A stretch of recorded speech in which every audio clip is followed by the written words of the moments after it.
इस धराधाम पर विराजमान है। सभी साधकगण, सभी भक्तगण मैया की आराधना कर रहे हैं। ये 9 दिन बहुत ही पुनीत होते हैं, बहुत ही पावन होते हैं।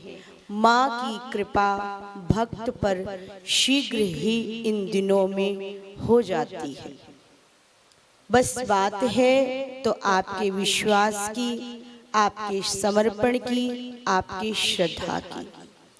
नवरात्रि को जो साध लेता है, जो नवरात्रि में साधना करता है, जो नवरात्रि में संयम का पालन करता है, जो नवरात्रि को नित्य नवीन मान करके चलता है, उसके जीवन में ऊर्जा का भरपूर संचार भगवती करती है।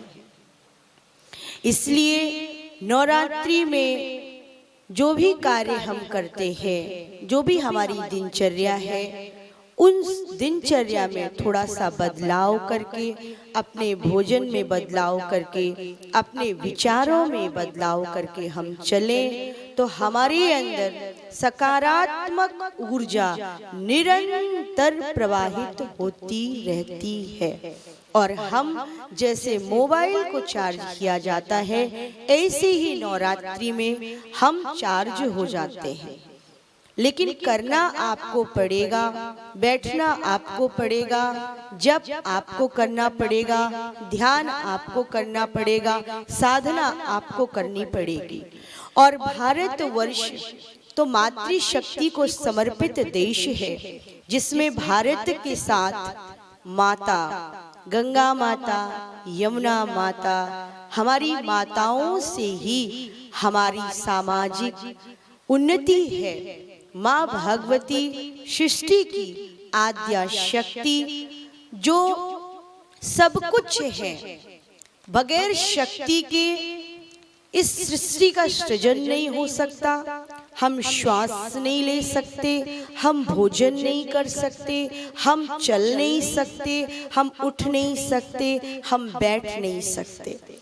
आप श्रवण भी करते हो, कोई व्यक्ति बार बार ऐसा कहे, दीदी अब चलने की शक्ति नहीं रह गई, अब मैं चल नहीं पाता हूँ, मैं उठ नहीं पाता हूँ। ये सब किस चीज के कारण है? शक्ति की कमी हो जाना। और जब शक्ति की कमी होती है तो हमारा शरीर, हमारा मन, हमारी बुद्धि शिथिल होने लगती है। इसलिए आवश्यकता है निरंतर शक्ति को अपने अंदर प्रदीप्त करने की। और माँ भगवती की इस ऊर्जा से जब हम कनेक्ट होते हैं, हम अपनी मैया के चरण को पकड़ लेते हैं, उनके चरण के अंगूठे के नाखूनों का स्पर्श करते हैं, तो मैया की कृपा से हम अपने पूर्व जन्म से भी कनेक्ट हो सकते हैं। जिन चीजों को चित्त भूल करके बैठा है, चित्त में वो स्मृतियां आच्छादित हो सकती हैं, लेकिन करना आपको पड़ेगा। क्योंकि शक्ति, आप सोचिए, थोड़ी सी शक्ति आती है एक तार में तो उससे बल्ब जल जाते हैं, प्रकाश हो जाता है। और मैया कितनी विराट शक्ति है, कितनी बड़ी ऊर्जा है। तो जब आप माँ की आराधना करें, कई लोग भावुक हो जाते हैं, भाव आवेश में आ जाते हैं, नृत्य करने लगते हैं। ये क्या है? ये ऊर्जाओं की अस्थिरता है।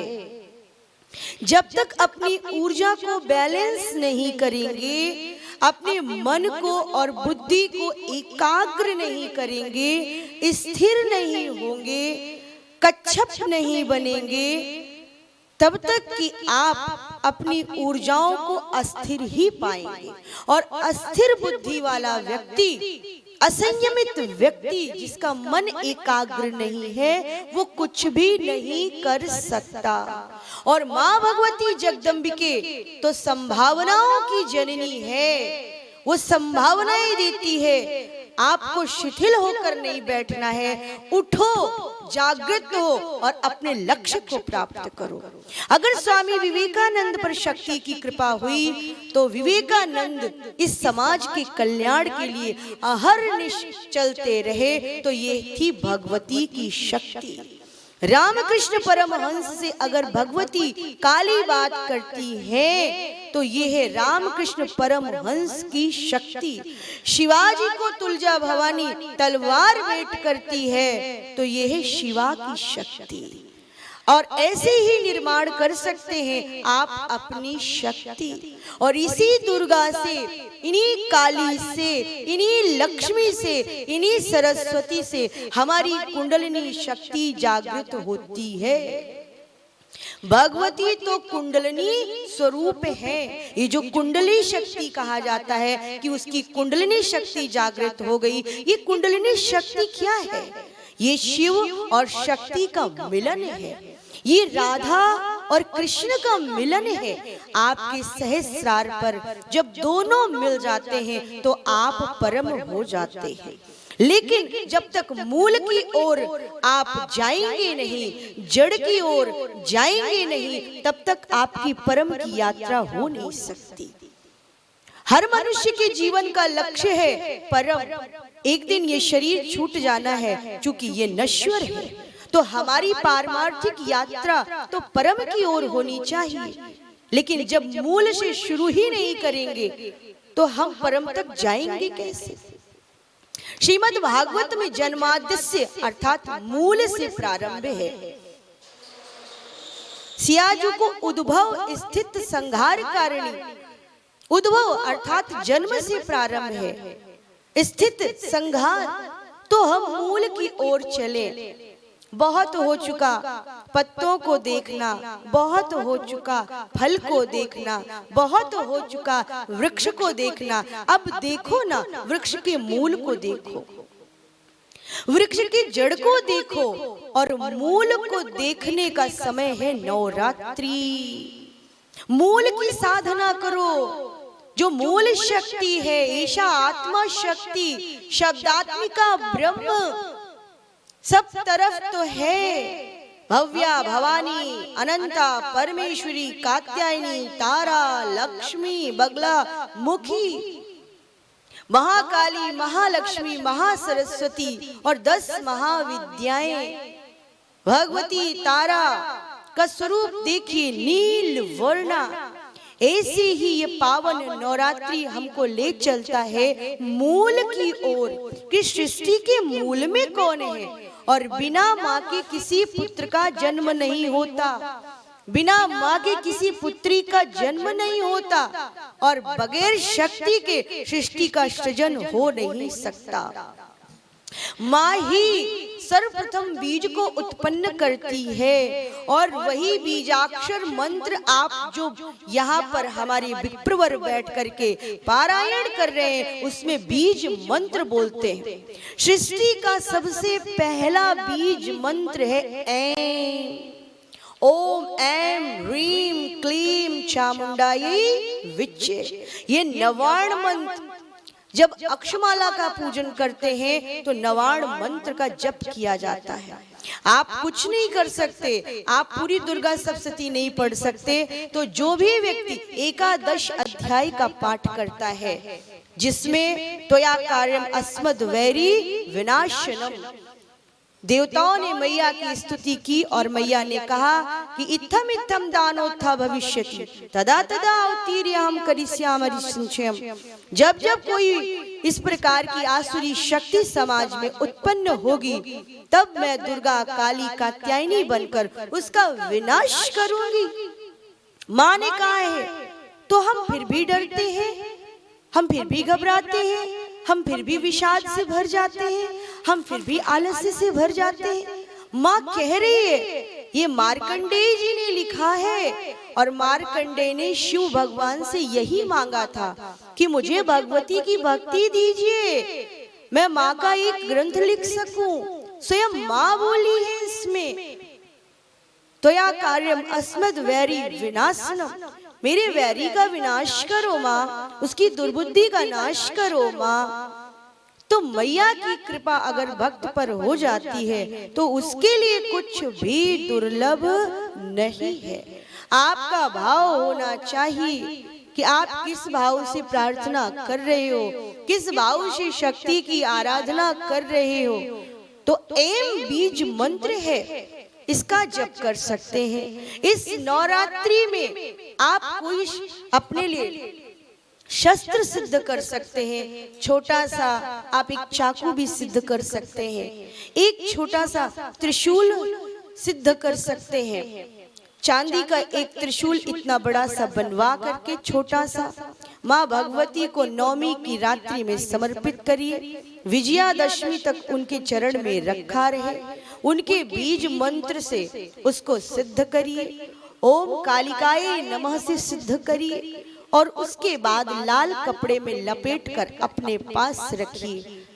सदैव शक्ति आपके पास निवास करेगी, कोई आपका बुरा नहीं कर पाएगा। कुछ सरसों के दाने कटोरी में रख दीजिए आज अष्टमी के दिन, पीली सरसों, और मैया के नवार्ण मंत्र से उस सरसों को देखते हुए उसको अभिमंत्रित करिए। ये सरसों आपका रक्षा कवच बन सकता है। आप भगवती लक्ष्मी का ओम महालक्ष्मी नमः का जप कर सकते हैं। आज अष्टमी महागौरी का दिन है, महालक्ष्मी का भी दिन है, ये श्री राधा रानी का दिन है। इस दिन की साधना अनंत गुना फल देने वाली होती है, क्योंकि गौरी मैया गौर वर्णा है, वृषभ आरूढ़ा है। वृषभ अर्थात बैल पर बैठी हुई है और सब देवियां शंकर भगवान के साथ विराजमान नहीं है, लेकिन गौरी अर्थात हमारी पार्वती जी महादेव की भार्या महेश्वरी के रूप में उनके अंक में भी विराजमान हो जाती है। और गौरी मैया को श्वेत चीजें आज बनाकर चढ़ा सकते हैं। मखाने की खीर या सुंदर सी चावल की खीर भी चढ़ा सकते हैं।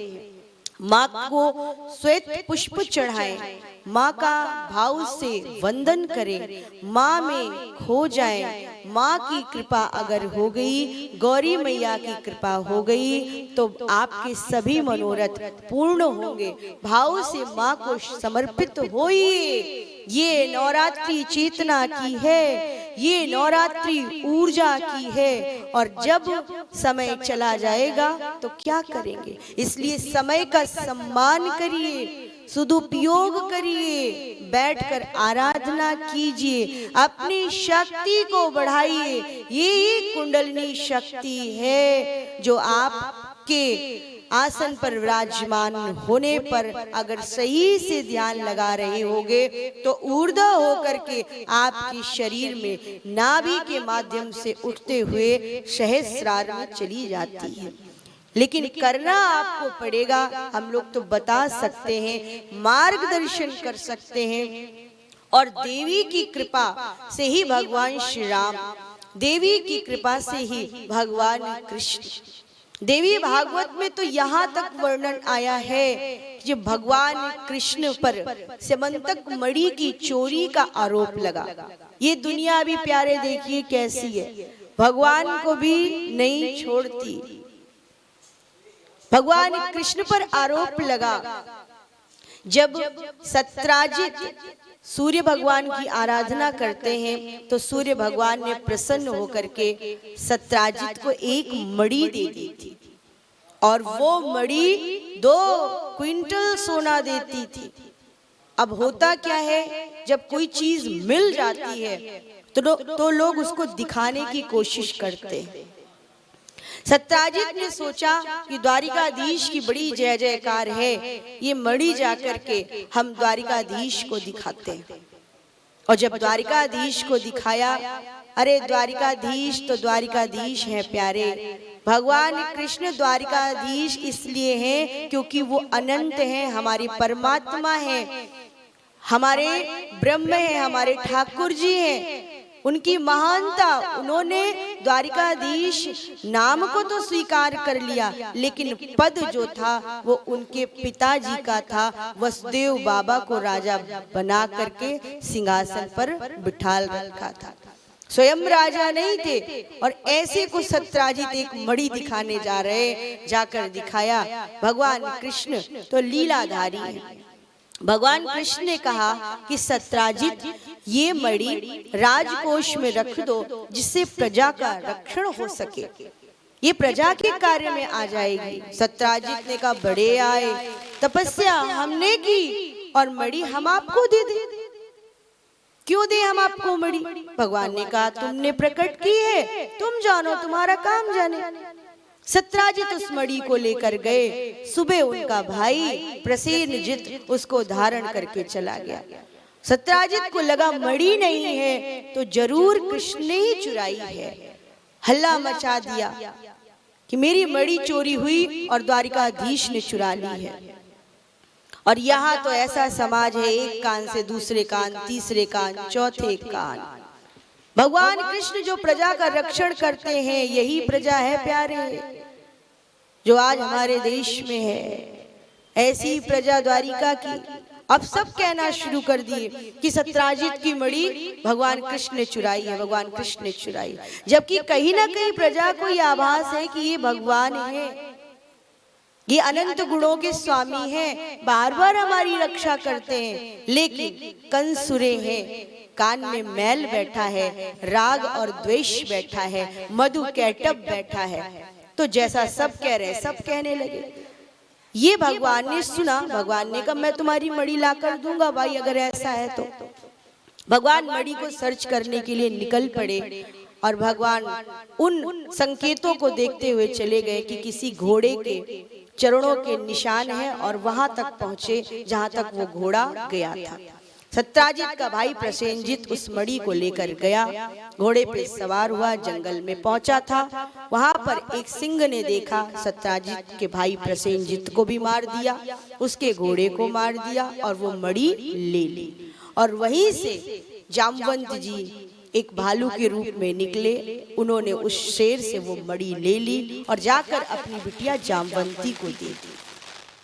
भगवान कृष्ण वहां तक पहुंचे और भालू के चरणों के निशान देखते देखते गुफा में पहुंच गए। और जब गुफा में पहुंचे तो वहां पर जाकर देखा कि एक बिटिया मणि से खेल रही है और इधर वसुदेव बाबा को बहुत कष्ट है। वो सोच रहे हैं कि मेरा पुत्र अभी तक वापस नहीं आया, कहाँ रह गया, जबकि वसुदेव बाबा को ये पता है कि भगवान कृष्ण स्वयं परमात्मा है। लेकिन पिता का चित्त है ना, माँ का चित्त और पिता का चित्त कभी नहीं मानता मेरा बेटा मेरा बेटा। तो गुरु से पूछा, गुरु ने कहा एक कार्य करिए, कलंक लगा है भगवान कृष्ण को, आप देवी भागवत का पाठ श्रवण करें और देवी की कृपा होगी, मैया की कृपा होगी तो आपके पुत्र सकुशल लौट आएंगे। यहाँ देवी भागवत की कथा प्रारंभ होती है, वहाँ भगवान कृष्ण जामवंत से मिलते हैं और जामवंत भगवान को पहचान जाते हैं कि ये तो मेरे प्रभु श्री राम हैं। तो अपनी पुत्री को भी दिया और मणि भी दे दी। भगवान जामवंती से विवाह करके राज्य में आते हैं। 27वां दिन था, देवी भागवत का पारायण पूर्ण हो रहा था और जब वसुदेव बाबा ने अपने पुत्र कृष्ण को देखा, द्वारिकाधीश को देखा, प्रसन्न हो गए और देवी मैया की जय जयकार होने लगी कि माँ भगवती की कृपा से, मैया की कृपा से हमारा पुत्र मणि लेकर वापस आ गया। तो इस प्रकार से ये कथा देवी भागवत में वर्णन में आती। तो मैया बड़ी कृपालु है, करुणा का सागर है, शीघ्र कृपा करती है। हो सके मैया का भजन सुमिरन करिए, 11 अध्याय का पाठ कर सकते हैं और कुछ नहीं कर सकते तो सिद्धि कुंजिका स्तोत्र पढ़िए। सिद्धि कुंज का स्तोत्र पढ़ने से भगवती के संपूर्ण पाठों का फल मिल जाता है। और आज का दिन गौरी मैया में खोने का दिन है। माँ गौरी में खो जाइए, माँ मैं होइए। आप स्वस्थ रहें, प्रसन्न रहें, मैया आपको दीर्घायु बनाए, यशस्वी बनाए, अच्छी बुद्धि दें। जय जय श्री राधे।